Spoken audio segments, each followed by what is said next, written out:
Late evening on May 6, 2020 on Gulf Shores. Looking in the distance, you see clouds, but not just the clouds that float in the air. Take a look at the satellite as of mid-afternoon. What it showed at 2 o'clock is really nothing out of the ordinary, but by 3 o'clock, we start to see a little streak appearing close to Milton, Florida. Another one develops west of Pensacola, Florida, and then those streaks go much farther into the Gulf of Mexico. Same thing across the Mississippi Gulf Coast.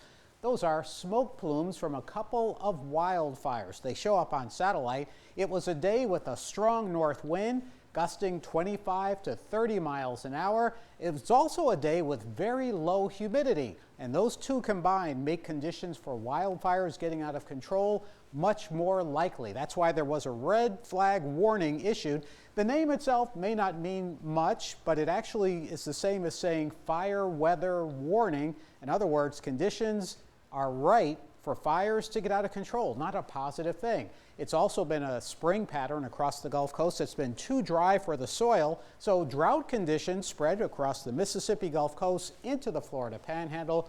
All of that makes the ingredients for a fire, and that's what we saw. Mid-afternoon showed a radar, and the radar, you would expect that to be rain. It wasn't rain. It was those same areas of smoke that I just showed you. There's the radar. It looks out in the distance for raindrops normally, but when you have a fire, smoke particles rise into the air and the radar sees them the same way it would see precipitation.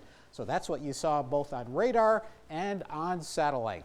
Bottom line, red flag warning means burning is not recommended because the wind will be high, humidity will be low, and it can result in a wildfire getting out of control. So in the distance, clouds of smoke, and the red flag, don't confuse that at the beaches with a beach red flag. That is a different kind of hazard.